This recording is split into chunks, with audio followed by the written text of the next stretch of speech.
میں اپنے ہر ولاگ میں کہہ رہا ہوں کہ عمران خان کی اس وقت تک رہائی ممکن نہیں جب تک عمران خان کے اسٹیبلشمنٹ کے ساتھ مذاکرات نہیں ہوتے، لیکن کامیاب سٹریٹ موومنٹ کی وجہ سے حکومت اور اسٹیبلشمنٹ گھٹنے ٹیکنے پر مجبور ہو گیا، کیونکہ پاکستان تحریک انصاف نے اپنی پالیسی کی وجہ سے اسٹریٹ موومنٹ شروع کرنے کی وجہ سے پاکستان کے اندر چاروں صوبوں میں جو پاکستان تحریک انصاف کے جتنے بھی کارکن تھے جو مایوس ہو چکے تھے، پاکستان تحریک انصاف مایوس ہو چکی تھی کہ سی ایم کے پی کے کی حکومت ختم ہونے کے بعد، سی ایم سہیل افریدی بننے کے بعد جو سٹریٹ موومنٹ شروع کی گئی، کامیاب سٹریٹ موومنٹ شروع کی گئی، اس کے آگے حکومت بھی بے بس ہو گئی اور پاکستان تحریک انصاف کو بہت حد تک کامیابی ملی، جس کی وجہ سے پاکستان مسلم لیگ نون نے اسٹیبلشمنٹ نے 3 نکاتی ایجنڈا جو ہے وہ عمران خان کے آگے رکھ دیا ہے۔ نمبر 1 پہلا جو ہے وہ جناب الیکشن 2024 کو، اگر عمران خان رہائی چاہتے ہیں تو الیکشن 2024 کو ماننا ہوگا۔ نمبر 2 جناب جو عمران خان اس وقت جیل کے اندر بیٹھ کر بیان بازی کرتے ہیں اسٹیبلشمنٹ کے خلاف، حکومت کے خلاف، عمران خان کو ان بیانوں کو کنٹرول کرنا ہوگا اور حکومت اور اسٹیبلشمنٹ کے خلاف کوئی بھی بیان جو ہے وہ نہیں دیں گے تاکہ ان کی رہائی ممکن ہو سکے۔ تیسرا جو ہے جناب 27ویں آئینی ترمیم ہے جو حکومت نے تیسری جو جناب پیشکش عمران خان کو کی ہے کہ 3 بڑے جو نکات ہیں ان کو مان لیں تو عمران خان کی رہائی ممکن ہے، ورنہ جیل کے اندر ہی رہیں گے۔ میں نے اپنے بہت سارے بلاگ میں یہ بھی کہا تھا کہ عمران خان کے اوپر 200 سے زیادہ کیسز ہیں،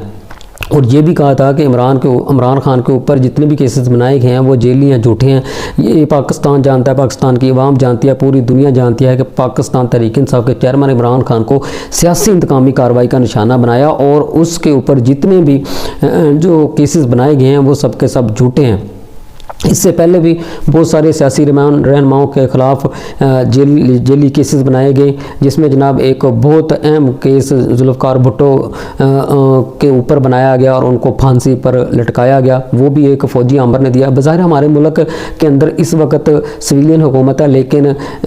اس کو اسٹیبلشمنٹ نے بنایا ہے، اس کو اسٹیبلشمنٹ لے کے آئی ہے۔ یہ ایک جیتی ہوئی پارٹی، یہ ایک ہاری ہوئی پارٹی ہے، ایک جیتی ہوئی پارٹی کا مینڈیٹ لے کر ایک ہاری ہوئی پارٹی کو جناب جتوایا گیا، مینڈیٹ اس کو دیا گیا اور پاکستان کی عوام کے اوپر اس کو مسلط کر دیا گیا، جسے پاکستان کی عوام کسی صورت بھی ماننے کو تیار نہیں۔ اور سٹریٹ موومنٹ کی وجہ سے حکومت اور اسٹیبلشمنٹ کو جو پریشانیاں اٹھانی پڑ رہی ہیں، مجھے لگتا ہے کہ آنے والے دنوں میں اسی طرح سٹریٹ موومنٹ جاری رہی، اگر اسٹیبلشمنٹ اور پاکستان کی حکومت کسی نتیجے پر نہ پہنچی، اگر عمران خان کے ساتھ یا پاکستان تحریک انصاف کے ساتھ مذاکرات نہ ہوئے، تو حکومت اور اسٹیبلشمنٹ کے لیے بہت ساری مشکلات پیدا ہو جائیں گی۔ ہو سکتا ہے کہ حکومت کا تختہ الٹ جائے اور پاکستان کی عوام، پاکستان تحریک انصاف، جس طرح پاکستان کی عوام کو پریشان کیا جا رہا ہے، خاص کر پنجاب کے اندر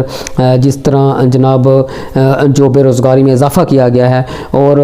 جو مہنگائی کا طوفان ایک پنجاب کے اندر برپا کر دیا ہے، جس طرح کسانوں کے ساتھ سلوک کیا گیا ہے، جس طرح سوئی گیس بجلی کے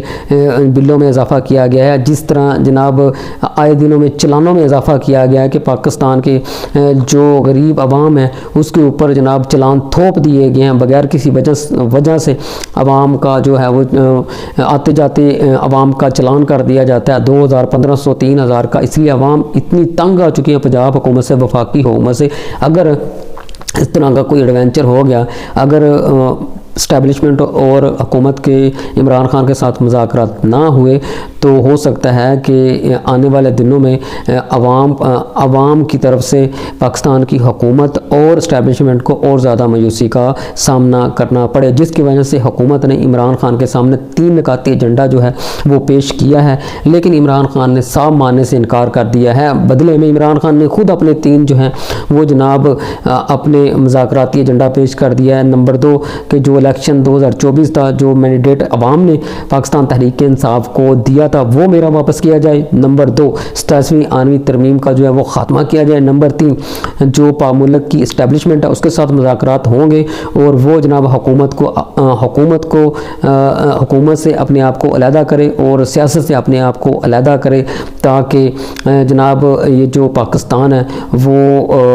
ترقی کی طرف گامزن ہو سکے، خوشحالی کی طرف گامزن ہو سکے۔ بہرحال اسٹریٹ موومنٹ کی وجہ سے ایک نئے جو طوفان عوام کی طرف سے آنے والا ہے، اس کے خوف سے، ڈر سے حکومت نے، اسٹیبلشمنٹ نے عمران خان کو جو ہے 3 نکاتی ایجنڈا پیش کر دیا ہے۔